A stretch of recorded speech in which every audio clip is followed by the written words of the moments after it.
Hello travelers, ketemu lagi di channel Food and Travel by Tarafiran. Channel yang bisa menjadi referensi kamu untuk info-info seputar dunia traveling dan dunia kuliner. Ikutin terus ya. Travelers di Bandung lagi nih. Nah, sekarang saya akan ajak travelers untuk virtual tour di Hotel Pascal Inn Bandung. Ini adalah hotel budget yang terletak di Jalan Pasir Kaliki. Memang pertimbangan kenapa saya waktu itu milih hotel budget adalah karena saya memang pergi rombongan bersama teman-teman. Jadi pemilihan hotel adalah kompromi sesuai dengan kondisi budget yang ada. Tapi meskipun saya waktu itu memilih hotel budget, memang pertimbangan utamanya adalah bagaimana memilih hotel yang nyaman, harganya tidak terlalu mahal, tapi juga bersih dan baru. Setelah membanding-bandingkan dengan Google review yang ada, maka pilihan akhirnya jatuh kepada Hotel Pascal Inn Bandung. Karena paling tidak kan hotel yang baru itu furniture dan kondisi ruangannya masih bersih, masih berfungsi dengan baik.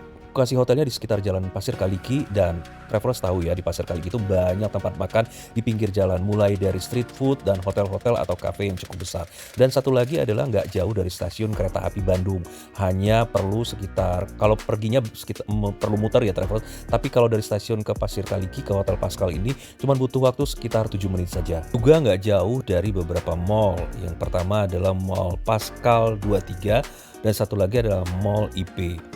Ini saya sudah sampai ya di Hotel Pascal Inn. Ketika masuk sebenarnya agak bingung juga sih, ini tempat penginapan atau gimana ya, karena memang dari tampak depannya itu nggak seperti penginapan travelers. Bahkan pelang depannya atau papan nama depannya itu menunjukkan Resto Tahu SB. Setelah tanya ke bagian front office-nya, ternyata hotel ini dimiliki oleh pengusaha Resto Tahu SB. Jadi Tahu SB ini adalah salah satu produksi atau produk tahu yang paling terkenal di Bandung. Begitu masuk memang di lantai 1 atau lantai lobinya ini menyatu dengan rumah makan. Jadi memang nggak salah ya travelers, dan tempat ini yang difungsikan sebagai restoran dan penginapan. Jadi lantainya dasarnya ini difungsikan sebagai tempat makan atau tempat resto, di mana pengunjung atau penghuni resto bisa makan di sini atau ya membeli makanan di sini. Sementara lantai 2-3-nya memang berisikan kamar-kamar yang layaknya sebuah hotel.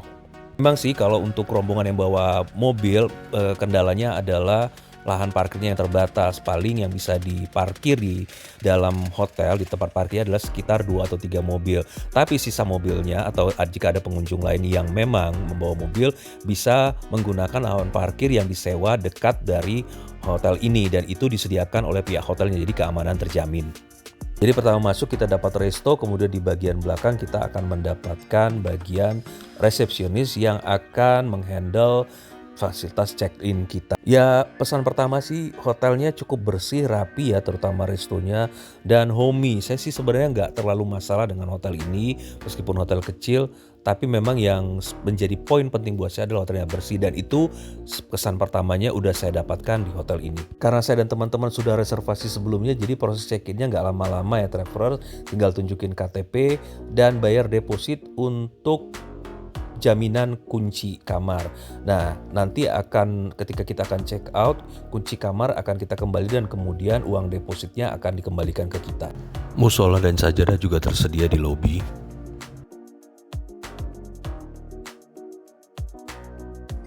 Kalau travelers butuh kendaraan atau motor bisa sewa juga di sini. Satu lagi yang saya dapatkan kesan baiknya adalah hotel ini petugasnya cukup ramai ya, travelers helpful.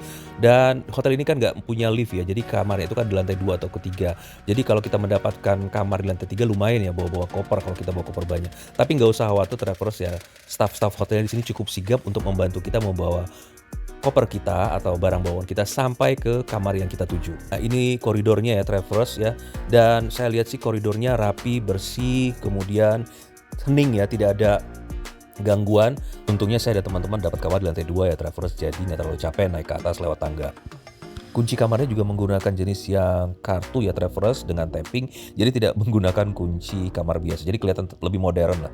Nah ini kamarnya ya travelers, kamar standar twin. Sekali lagi ketika masuk kamarnya saya senang ya travelers karena kamarnya bersih, rapi, dinding-dindingnya juga masih bersih, nggak ada coretan-coretan.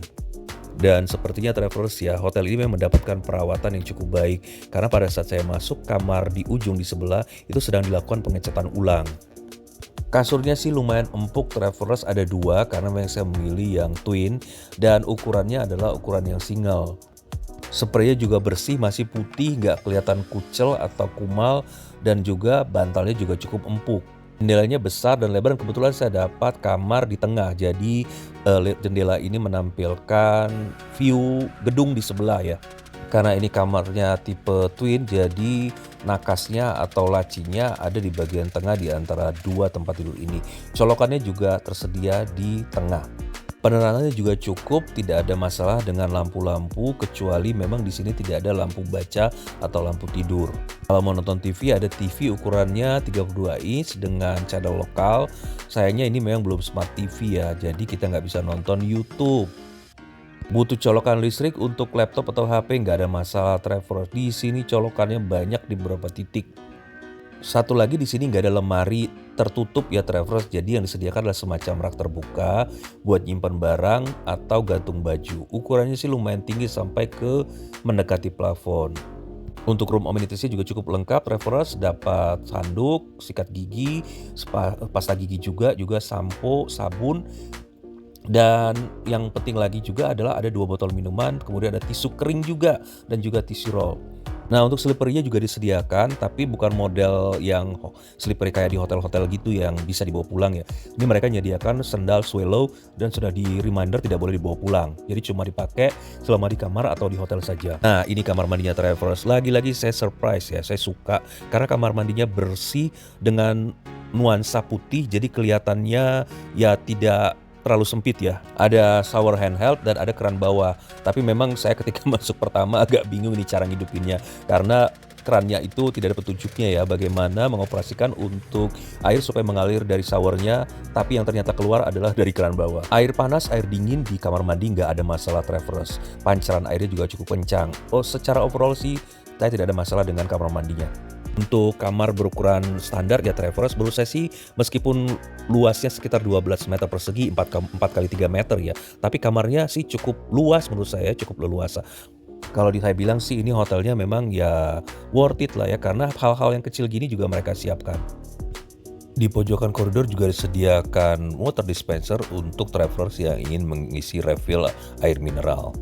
Nah, kalau yang tadi itu kamar standar twin ya Travelers, sekarang kita lihat kamar tipe yang lain, kamar deluxe. Kamar deluxe ini lebih lebar dari kamar standar ya Travelers, ukuran kamarnya sekitar 20 meter persegi. Tempat tidurnya berukuran king size dengan 2 bantal dan lemarinya juga sama ya Travelers, berupa kabinet tanpa pintu tapi terdiri dari 2 pasang atau 2 bagian. Maksudnya sepasang lemari ya Travelers. Furniture yang lain hampir sama, ada TV, ada meja kerja, kemudian kamar ini juga mempunyai satu jendela dengan ukuran yang sama dengan kamar standar.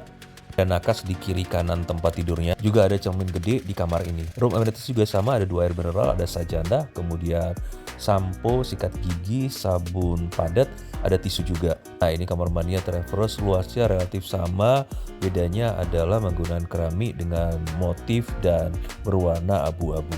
Memang untuk kamar deluxe king ini kelihatan lebih lega, lebih luas, ya sesuai dengan harganya yang di atas dari kamar standar. Oh ya, seluruh kamar di Pascal ini bebas asap rokok atau non-smoking ya Travelers. Bagi Travelers yang ingin merokok disediakan tempat untuk merokok di rooftop. Oh ya Travelers, di sini nggak ada telepon kamar ya. Jadi kalau Travelers membutuhkan sesuatu ke resepsionis, bisa mau pesan makan atau butuh bantuan, silakan menghubungi nomor WA yang tertera di meja. Kecepatan internet seperti ini ya Travelers, mungkin terlihat lambat, tapi sebenarnya ketika saya berada di kamar dan mencobai browsing, kemudian membuka sosmed, ya hampir tidak ada masalah sih dengan jaringan internetnya. Nah malam itu Travelers, karena saya dan rombongan pengen menikmati makan di luar, akhirnya kita jalan kaki menikmati makanan-makanan street food yang ada di sekitar Jalan Pasir Kaliki. Kita pada saat itu adalah makan bakmi ayam. Ini bakmi ayamnya enak ya Travelers, dan ternyata ngantri. Jadi karena kita bermodalkan sosmed untuk mencari tempat makan di sini, dan ini adalah tempat makan atau warung bakmi yang direkomendasikan oleh banyak orang, kita kesini ternyata memang enak, tapi sekali lagi yang ngantri. Habis itu kita pulang dan istirahat dulu dong. Tapi sebelum istirahat saya cobalah eksplor lagi hotel ini seperti apa ya pada malam hari. Dan kita naik ke atas ke bagian rooftop. Menikmati suasana Pasir Kaliki pada malam hari, asik juga ya, banyak pilihan makanan di sini. Sekarang pagi-pagi kita sudah bangun travelers dan waktunya untuk menikmati breakfast. Jujur saya sih nggak terlalu ekspektasi banyak ya dengan hotel ini, dengan sajian breakfastnya.